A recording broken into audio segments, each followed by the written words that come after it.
Alright, so we're back to section 10.2. And we started last time with this idea of a pictograph, and we explored a few of the fun features that our smartboard will do for us as well, and we ended up with this graph. And I think this is the only one we did. Does that sound right? Yeah? Okay. And the next one that we're going to take a look at is a dot plot, or it's sometimes called a line plot. And so let's take a look at this information. So this one says it is a quick and simple way to display data with fewer than 50 values. And you'll see very quickly why we would want to do it with too many values. And the example has a bunch of weights. So these are weights or masses in kilograms of children in Mrs. Good's class. And we're going to make a dot plot for the data. Okay? So the first thing that's helpful to do is to take a look at a low end and a high end. So what's the lowest weight that you see? 39, okay. And the highest? 49. Okay, and I realize there's more than one of those in there, but those are the lowest and the highest. So what we're going to do is we're going to create a number line, and our number line is going to go from 39 to 49, and we're going to put a hash mark at every increment between. Okay? So, all right.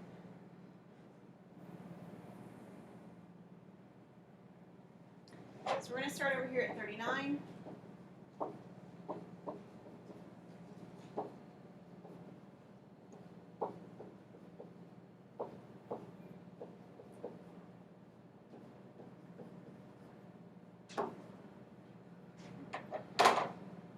And one of the things that we did last time that we made note of is that every graph that we do is going to have what?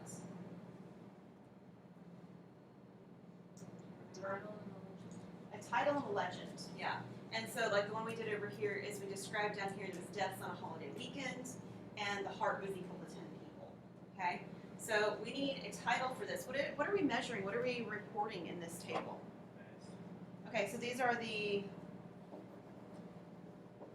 mass of each child in Mrs. Good's class. And we're about to use you can either use a dot or an X. I'm going to use an X because it'll show up a little bit bolder to you guys. So the X is going to represent one student.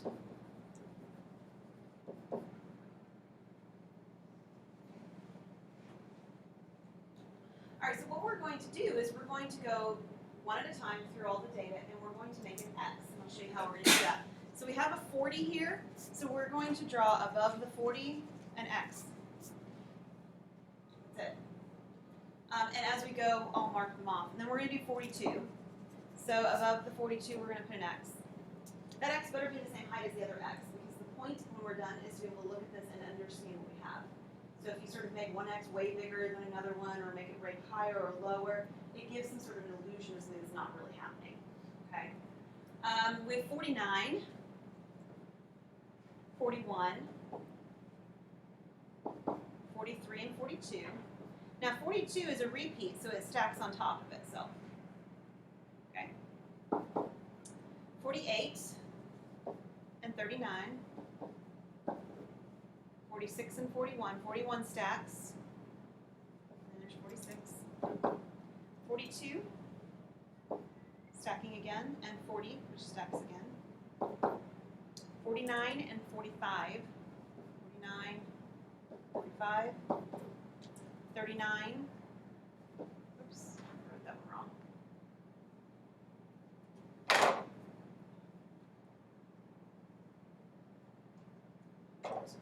39 and 43, 47 and 44, 49 and 42.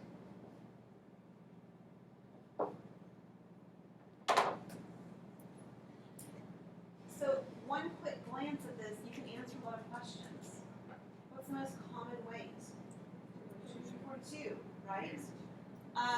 You can answer sort of this idea of how balanced is the weight. Are most of the kids above or below 43 or 44?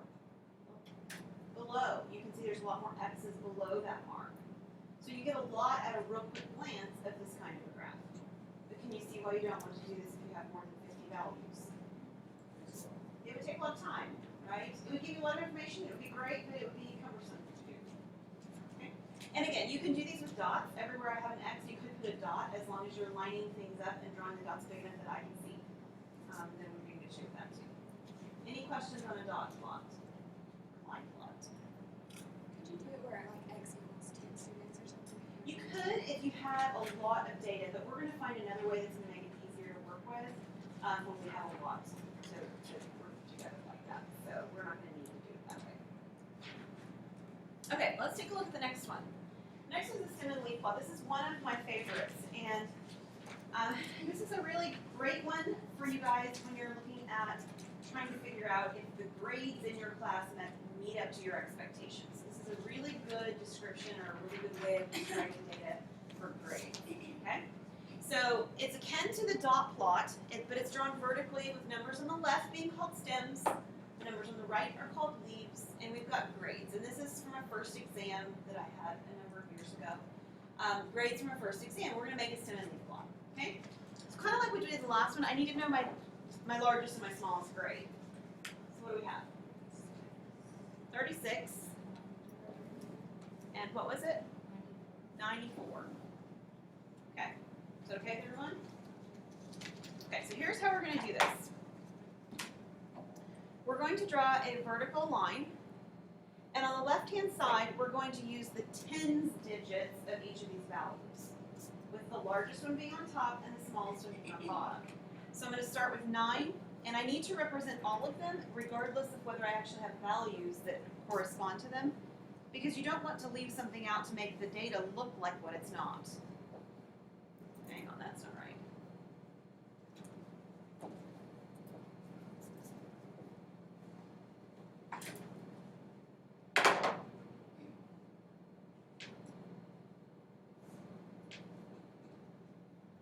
Okay, so those are called the stems. Okay. The leaves are going to be me writing out the actual grade next to them. So it looks like this. We're going to go one at a time again too. I have 87 first. So on the row that says 8, I'm going to write a 7, and that represents 87 as a grade. 76 is on the row that has the 7, I'm going to write a 6. 94 on the row that's 9, I'm going to write a 4. 58 on the row that's a 5, I'm going to write an 8. Does everybody see what's happening? Okay, so I'm going to fill in the details of what I'm getting, and I want you to do the same thing. And we'll just check to make sure that when you're done that it matches what I've got.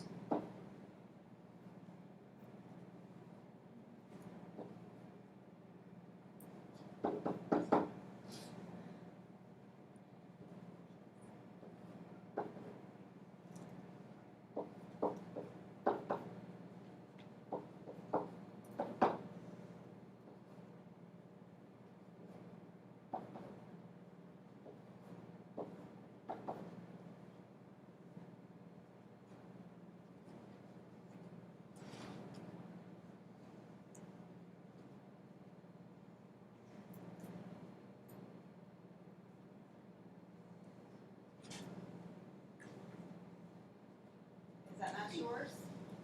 Close to this point? There's something else that could be a little bit more helpful in the way that this was written. What could be more helpful? If they were in numerical order. And so that's our final step on creating this to be a helpful graph. That is, it's not yet finished. We are going to rewrite this, but we're going to put them in numerical order like Sarah said. So this is 9, 8, 7, 6, 5, 4, and 3. Some of them are already in order or they don't need any ordering, right? Like my 36 and my 43. But the 58 and the 53 here need to be switched. So this should be 3 and then 8. We represent the same number twice. Yes, if you've got a repeat number, it will be represented twice, absolutely. So like on this one, we're in the row that's got 7s on it, I've got 2 4s and then a 6 and a 7. So I'll represent both 4s, and then the 6 and then the 7. And then on my 80s row, I have a 0, a 2, 2 7s and 2 9s. And then finally on the top row, I have a 0, and a 4, and a 4. So this has a wonderful visual imagery for it. You can look at this and you can say, oh, I had quite a few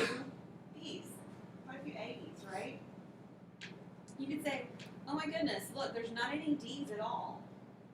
And then I've got these 4 people down here at the bottom that are scoring lower. I wonder what's going on. Those kinds of questions.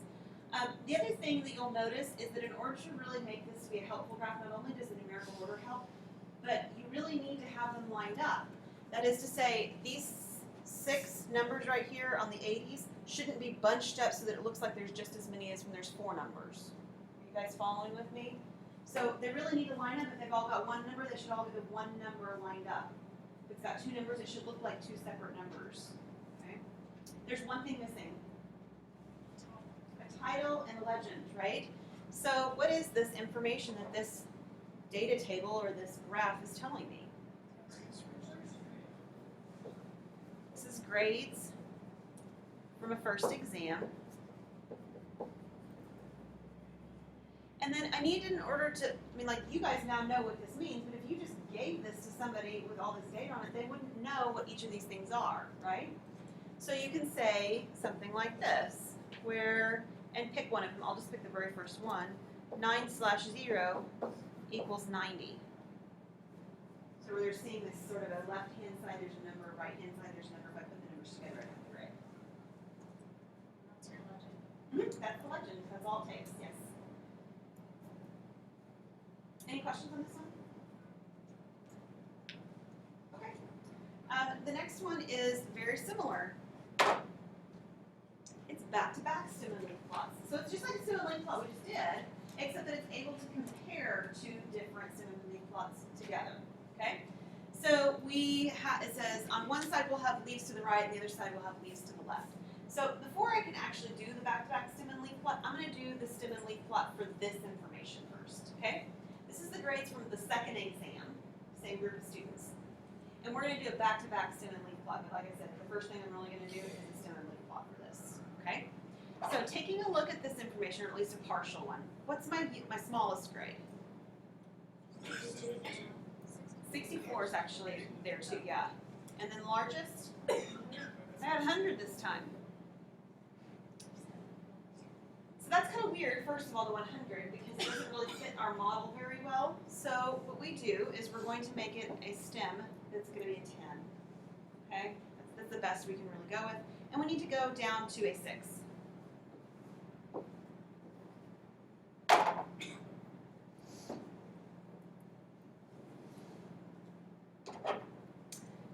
And then we're going to fill in the details, right? Just like we did in the last one. I've got 93, 96, 98, 91, 93, 2, 85, 64, 81, 86, 72, 96, 95, 100, 95, 94, 74.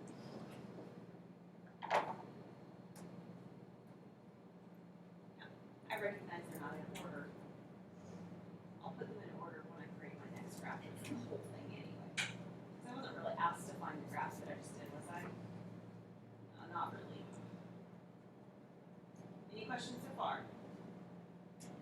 Okay, so ignoring this or putting this aside here, I'll do it this way. So this is a partial stem and leaf. It's incomplete, but it's partial. All right, so what we're going to do is we're going to take this partial and we're going to put it in order, and we're going to put all the information just like it is in order, okay?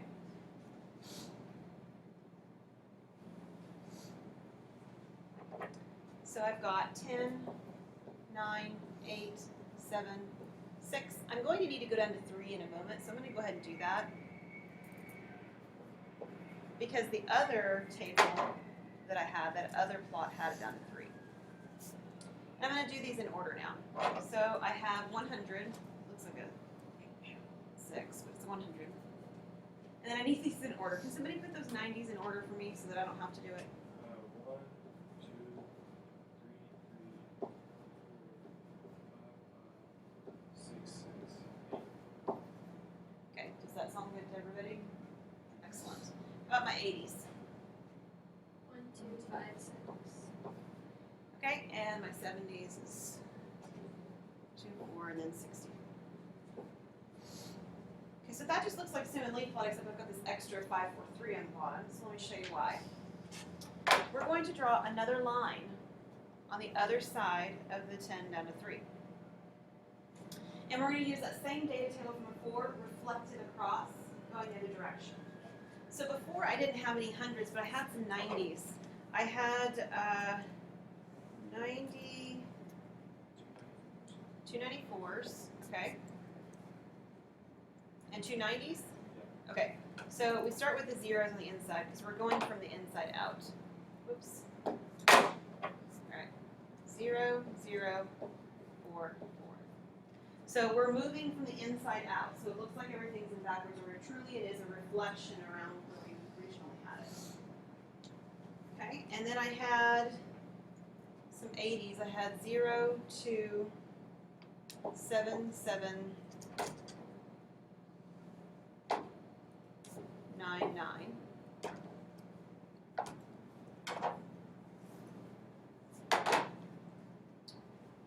I had 4, 4, 6, 7. No 60s.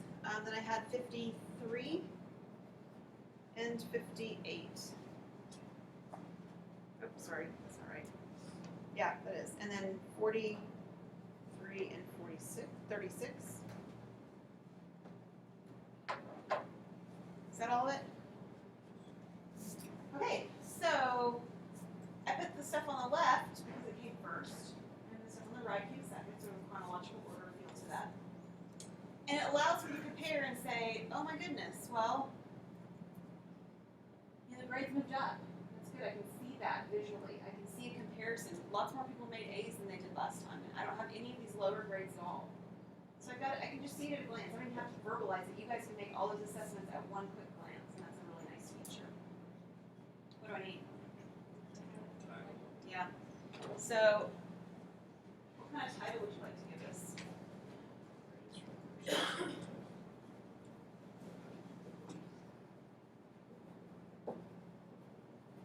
So grades from the first and second exam or test.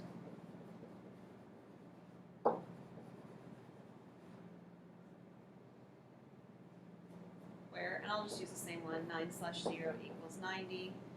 And if you want to, you could make a legend on the other side if it were unclear to you. So if you had 4/9, so this is on the right, and on the left it would be 4/9 is 94. Like that.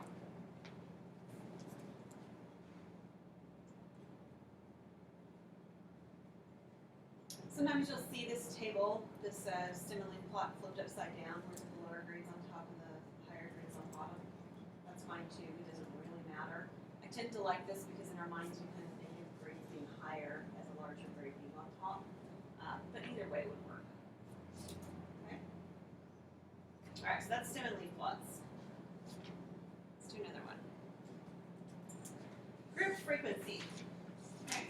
So this idea of grouping things together, which doesn't exactly go with what Heather was saying before, but it has a similar feel to it, Heather. So you're going to see us deal with that in a little bit different way here. So this shows how many times data occurs in a range of classes or intervals. Now, this is the same data that we just dealt with for the second exam. Okay, so that's why it looks familiar to you. Oh, we've seen these values before, you have. And what we're going to do is we're going to make a grouped frequency table showing the letter grade disbursement for the grades on the test. Well, we kind of already did that back here. I mean, when we created this stem and leaf plot over here, you can look at that pretty quickly because of the way we created it. If you use a standard grading scale, 90 to 100 is an A, and so forth, you can count those up pretty quickly because we already collected that information. Are you guys with me? So using your table from that slide, or counting from this data table is fine too, what I want to figure out is how many of each grade I have. Alright, so somebody's going to help me. How many A's do I have? Let me actually do this way. Let me say an A and we'll call it 90 to 100, so there's no question. This would be 80 to 89, 70 to 79, 60 to 69, and then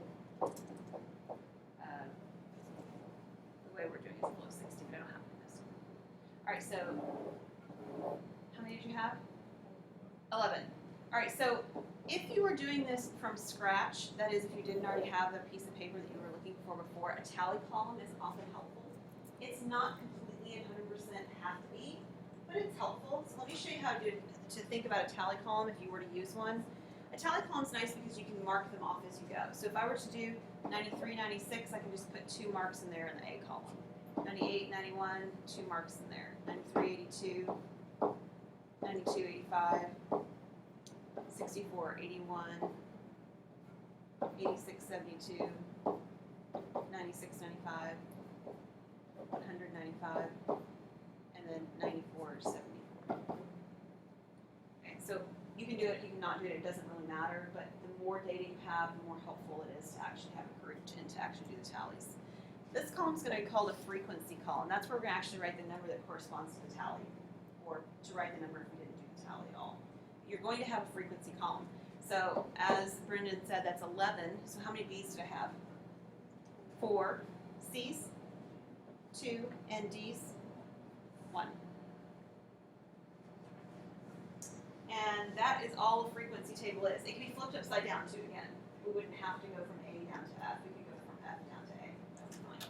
I do need a title. So this title looks just like the title from before. It's going to be grades on the second exam. And I don't need a legend. I mean, if you want, you could mark that 1 tally equals 1 student, but that's what we mean when we do the tallies anyway, so that'd be okay. And the very fact that we wrote the frequency out in a numerical form, right, with the number 11 or the number 4 takes care of that as well.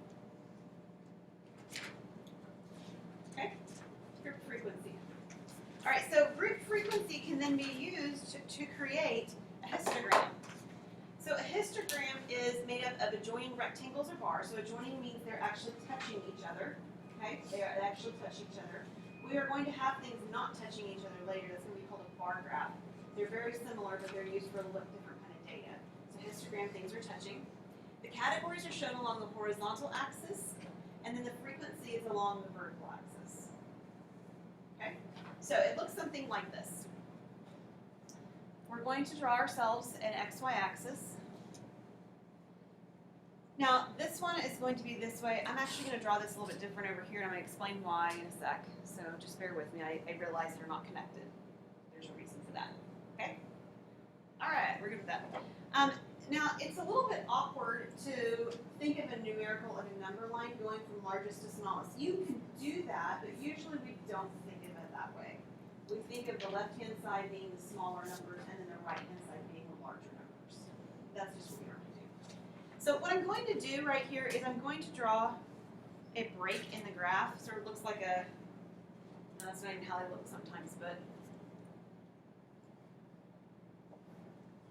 there's a break. It's showing that there's actually a place here that's not represented. I'm missing some information, or it just doesn't exist. Okay. Here's why. We don't have any value that's a 0 on this information, do we? Nobody scored a 0 on this test. In fact, the smallest test score was actually a what? It was a 64, which was what we call the D. So it was in the range over here when we created it of this D range, right? But it was in the 60 range. So when we're looking at this right here, we started with a 60, and then the next grades as we grouped them is a 70, where we changed our disbursement or whatever. I have an 80, I have a 90, and then I have it all the way up to 100. There are some things you should notice. I'm not claiming it's perfect, but it should look fairly even. I shouldn't end up with one space being worth 10 and looking twice as long as another space. They should look about equally spaced. Okay? They should. Now, the frequency is on the vertical axis. I do have frequency of possibility of 0, and I actually have some of these frequencies that are fairly low. I've got a frequency of a number 1 here. So when I'm doing my frequency over here, I don't need that sort of a jutting, disconnected look to it, because if I had 0, it actually would be a bar of no height. That would make sense in what I'm working with. I don't have any missing data. So I'm going to start here with the number 1, and again, I need to make sure that my data looks fairly evenly distributed. How far up does my frequency need to go? What was it? 11, because that was the highest frequency from this table, right? had 11 A's. So we're going to do 1, 2, 3, 4, 5, 6, 7, 8, 9, 10, and 11. You don't have to label all of them. I'd label a few of them. It gives you some perspective, either every 2 or every 3 or every 5, something that sort of makes sense. I'm going to go with the odd numbers on mine. So a few of them are labeled.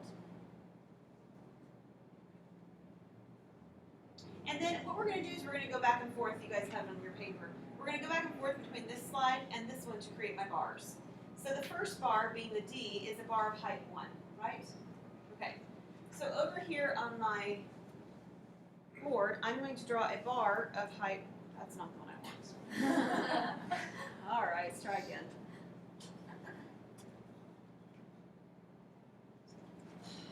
I'm working in another class. I don't know where all the pictures are.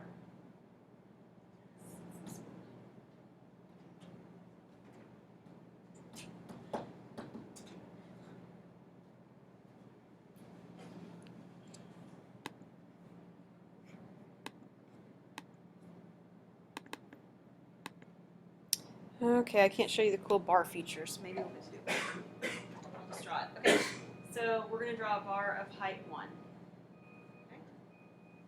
My second bar for my C's, how many C's were there? 2. So I need a bar of height 2.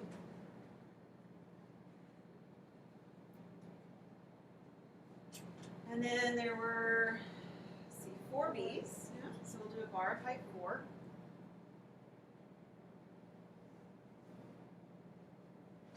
And then my last one, the A's, there's a bar of height 11. No idea how much prettier this looks when I have my tops. So this is what we get. You can shade those bars in. That's often helpful to see it that way. And I would have done it on the board had I had my tools. But this is what it looks like, right? And it needs a title. What is this? It's the same thing it's been on the last slide. It's just a different visual for it.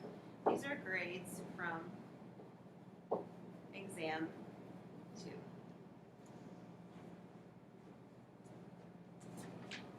What do you think?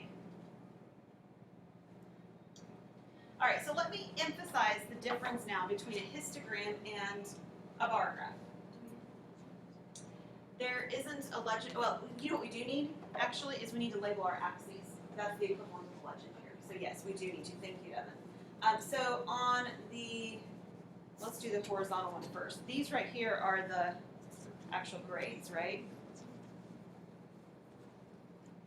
And then what is my vertical axis here? It's the frequency.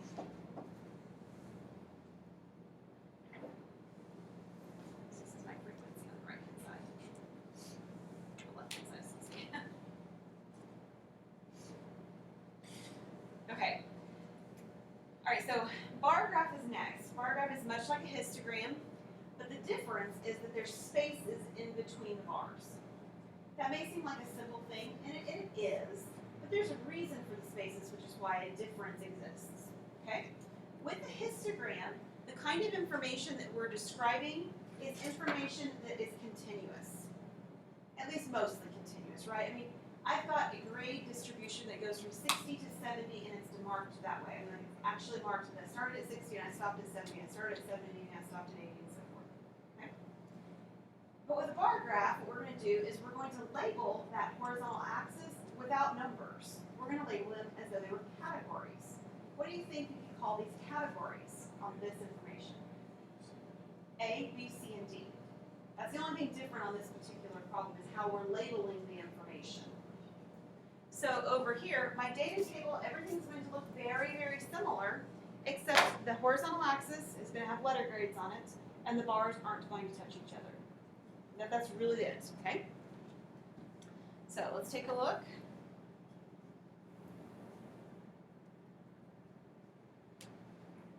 I'll leave it there. And just so that it goes in the same order, I'm going to put the D first. There's a little space, and then there's a C. There's a little space, and there's my B.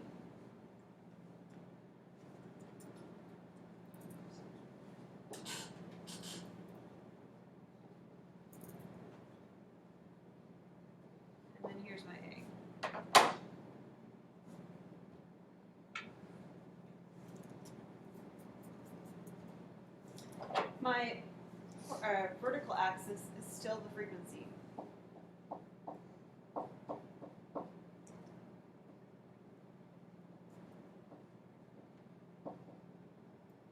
So my bars look the same, they're just spaced out.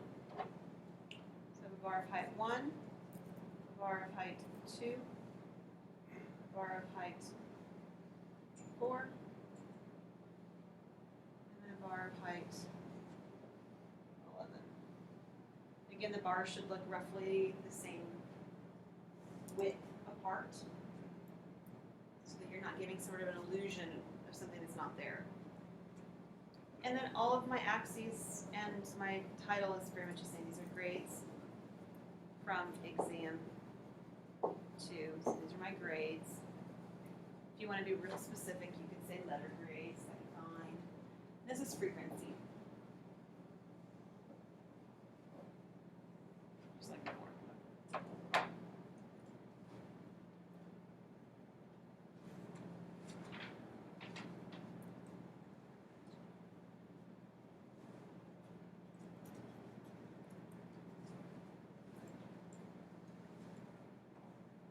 All right. There's two more things. One is related to this idea, and then the other one is something a little different. Can I go to the next slide? Is that okay? All right. A double bar graph is able to allow us to make comparisons between data, kind of like that back-to-back stem and leaf plot. Okay. So you'll see these done a lot of times in the media when they're trying to compare how men and women respond on certain answers, or where certain age groups lie. So a certain number of people in this age group said, yes, I believe in this, or no, I don't. They're doing some sort of comparison by age groups. Or comparison by ethnicity or something like that. They're doing some kind of comparison. They'll often display with stem or the double bar graph. So we're going to use that back-to-back stem and leaf plot we had from before to create a double bar graph. Now, we already know what half of the information looks like because we've created a bar graph for it. It's the other half of the information that is the stuff from exam 1 that we don't have the information drawn yet into a bar graph.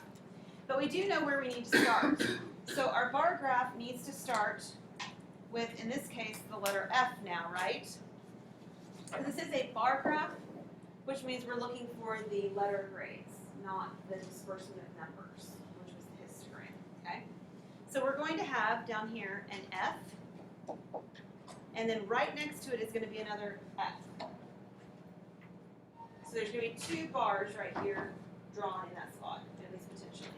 Then I'm going to skip a little bit of a space. So this is another F. Then I'm going to skip a little space and I'm going to draw in two lengths that should have been the same and aren't. And these are my D's. I'm going to skip a little space and I'm going to draw in two lengths. Should be about the same width. Those are two C's.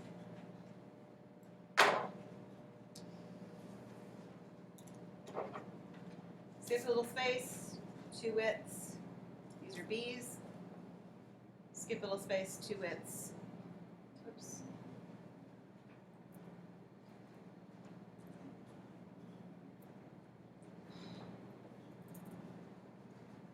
And these are my A's. Okay.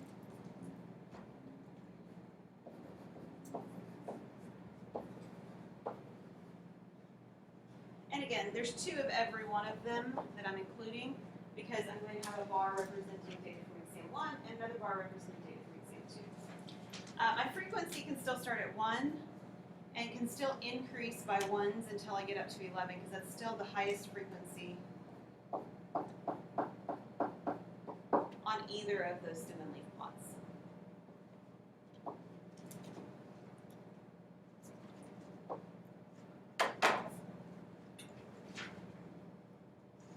Are we all good so far? What I'm going to put in first is the data from exam 2, the ones we've already done the bar graph for. We didn't have any F's on that exam, but we had one D, right? And I'm drawing it in the second spot for the D because that was the second exam. How many C's did we have on the second exam?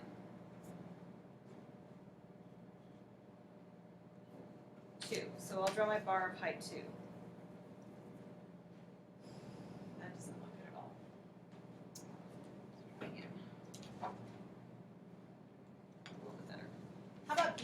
second exam?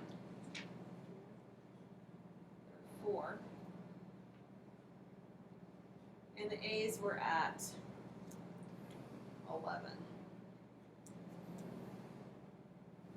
Yours are going to look better because you guys have rulers and lines on your paper, possibly, when you do these in your homework. I think that's pretty close. I should show you that. We'll see if this will work.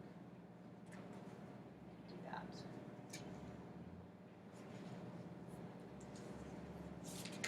Not too bad. Okay, it's pretty close. All right, exam 1. How many F's were there for exam 1?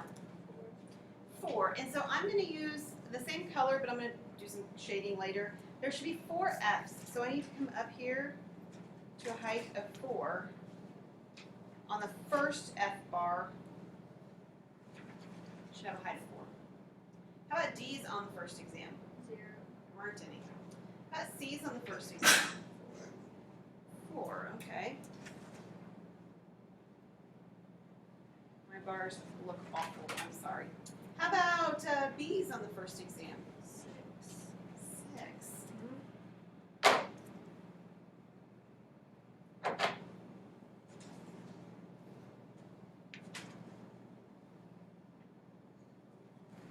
And how about A's in the first exam? 4.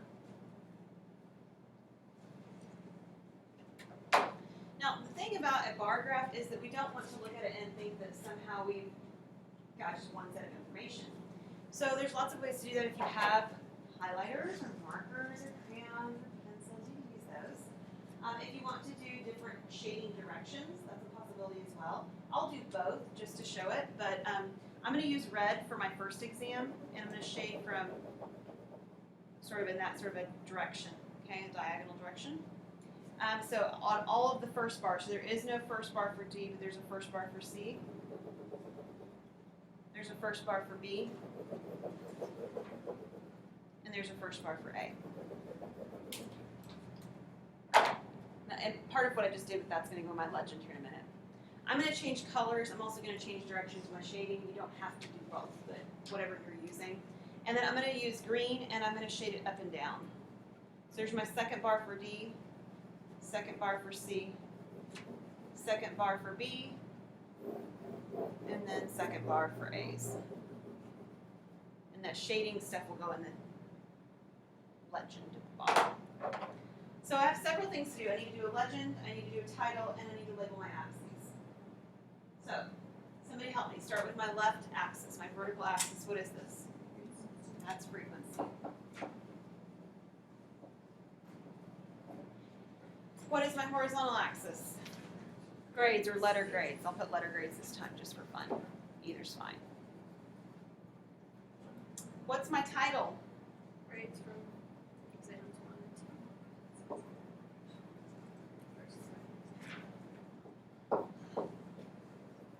2. Okay, so grades from exams 1 and 2 are from first grade exam and second exam. And then I'm going to do a legend that shows that the red in this direction is, these are scores from exam 1, or grades from exam 1. And then the green in this direction, which is how I shaded it, is scores or grades from exam 2. Can we be less particular than that? Just put exam 1. Well, it's the scores from it that they are, though, so you do need to indicate that these are the scores that you're talking about. Yeah. Or you can say letter grades from those exams. All right, there's one other chart in here that we're going to take a look at. This is a pie chart or circle graph. Depends on the resource you use to describe it. This consists of a region partitioned into disjoint segments like a pizza, okay, like a pie, like a cake, whatever. And the graph shows how the parts are related to the whole. So we're going to use the group frequency table we had from before to construct a circle graph for the letter grade disbursement from exam 2. And here's something you're going to need to get. I'd suggest you go ahead and get one because they're not expensive. but I will have a few of them here with me next time. I think I have 2 or 3 in my office. It's a compass. Have you got, not a compass, a protractor is the right word. You guys know what a protractor is? I'm going to use one on the screen here in a minute. But it looks like it measures angles, right?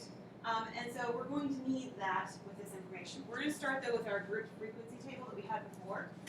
And what we had is we had a certain number of grades in certain categories.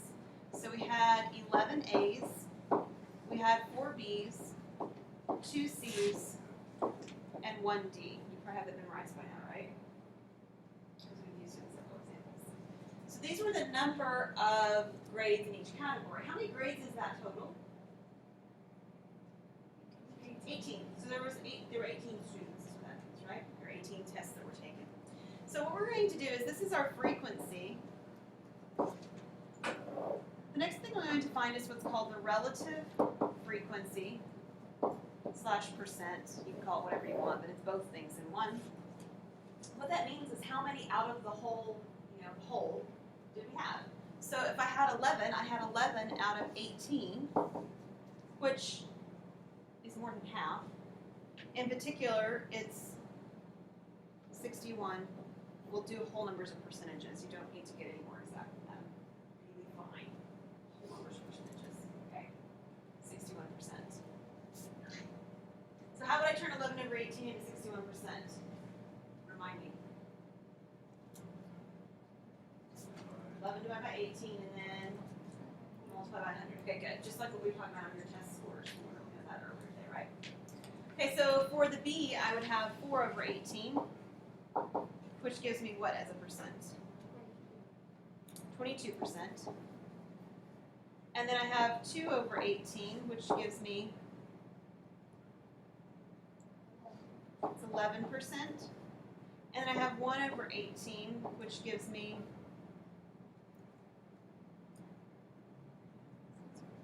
is it 6? Well, that's Don't divide the one from before. Go ahead and divide it in your calculator or in your reduction. Just divide it out and then do the rounding afterwards. Okay. So this would be 6%. All right, we're going to do one more thing with this information before we draw anything.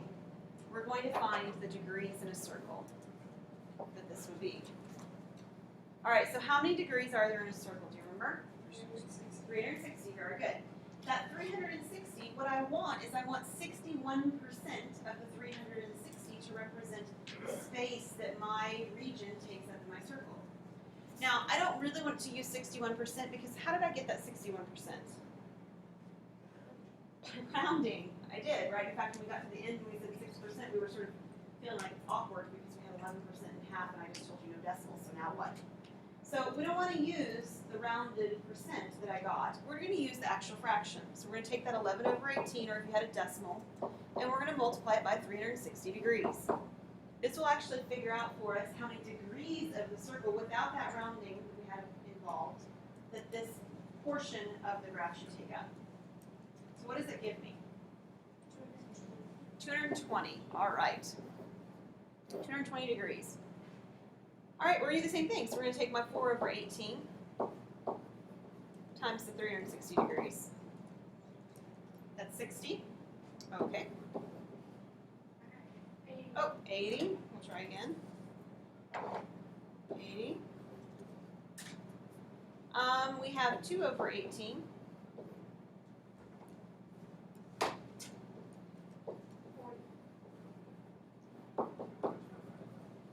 And then 1 over 18.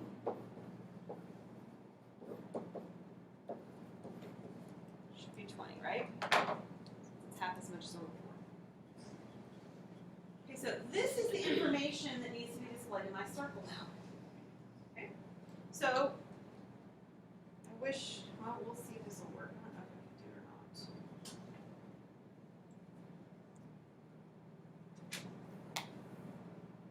No, that's not what I wanted to do.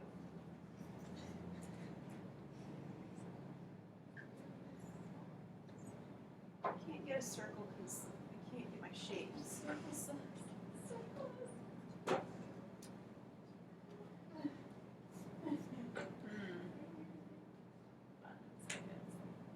All right, this is not a circle, but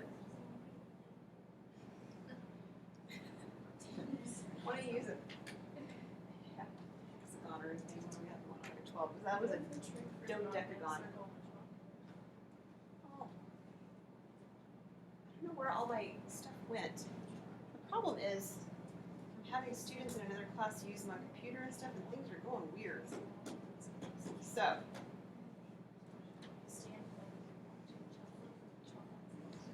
all right.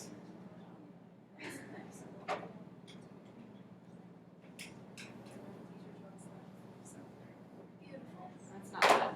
We'll go with it. All right, is a circle by definition today? We have to frame our circles. Well, when you do it on your test, if you want to use like a water bottle to trace around or something like that, if you had a test question on the water bottle cup is a really good example. There you go, Kevin's got that going on. That works really well. All right, so you've got your circles. It's helpful. All right, so we've got 4 different degree measures that we're going to represent in my circle, and the easiest one is not going to be the one with the largest to do. So I'm going to do the 220 very last. I'm going to start with the bottom and work my way up. I didn't have to be the bottom, but I'm just going to start with the 20 degree one, okay? So when you work with this, you're going to have a protractor to use. If you don't have a protractor, go find one, borrow one, come to my office. If you don't want to go and get one, you can use it in my office, that's fine. And up here, I actually have one. Okay? So, it's even big. So we're going to approximate the center of this circle, which, when you take Math 3, Dr. Marsh will show you how to find that exactly, probably. Maybe not, but you do it there. All right, so here's my protractor, and I'm supposed to be getting a 20-degree mark. So the inside measures from 0 up. So I want 20 degrees, so this is the 20 I'm going to be using right here. And if I follow it around out here, its point is right here. Can't mark on the edge, I've got too big protractor. Let's make it a little smaller. For the love of Pete. Where are you going? Let's try again. I think I am used to my phone and my iPad a little bit too much. All right, 20 was right here. Pretend. All right, and then you can use a straight edge, okay? So like a ruler, or if you're using the protractor, it's probably long enough on the straight edge side of the protractor to use that. So I'm going to pull out, I'm going to do it with a line here. So my line is going to go out here to wherever I've marked that. Okay? I don't need that whole piece of it, so if you're working with it, you can erase that part that's outside the circle. And I didn't do it in there either, but I was actually measuring from the horizontal here. So there's my horizontal piece. All right, so this is 20 degrees, and this piece right here, while measuring 20 degrees, also measures, what was my percentage? 6% of my circle. And this is my letter that's a grade of an A. No, it was an M, D. Let's get the right letter, it's a D. So the parts that you have to have labeled inside of your pie graph would be the letter grade, because that's what this is supposed to be representing, and the percentage. You don't have to have the 20 degrees marked. The fact that it is 20 degrees on your measurement indicated that. Because you don't have to have 2. If you want to put it there, it's fine, you don't have to.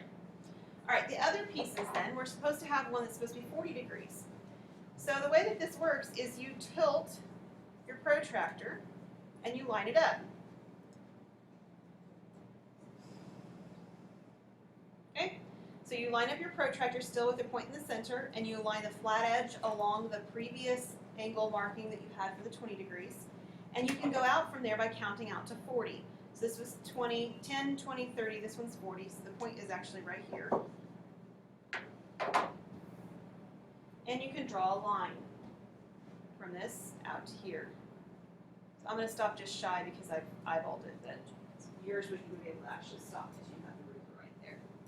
So this is the C range, and this is how much percent? 11%. So the C and 11% have to be there. If you want to put 40 degrees there, by all means go for it. My D range is, or my B range is next, which is 80 degrees. Okay, come on now.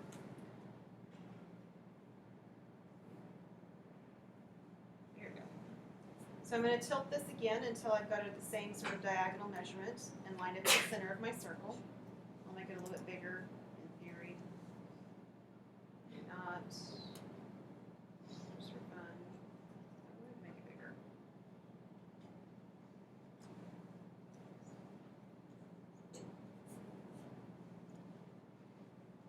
Oh goodness.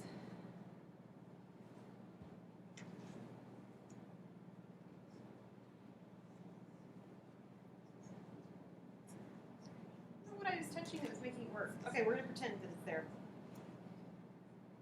Alright, so again, I've got 80 degrees, so I'm gonna go 10, 20, 30, 40, 50, 60, 70, 80. If I could see it, it would be right there, which is right here, out on the edge. And I'm going to use my line and to make a mark from here out. This is my B range, which is 22%. And do you see the beautiful thing that happened? It made the left one, now we have to do it right, it's what's left.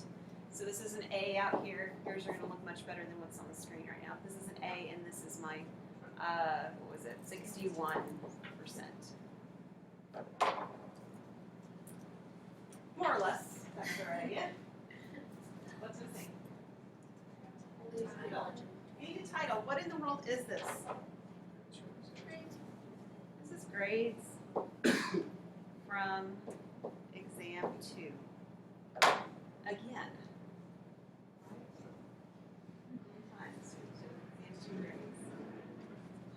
Alright, so I've got you guys done with what 10.2. We're going to do 10.3. It's not near as long. It's just like 2 pages or something. So that won't take us very long next time. But we're going to go ahead and get into new groups and you can get started on this. We've got 10 minutes. We should be able to get done at least one of these drafts, maybe 2 of them.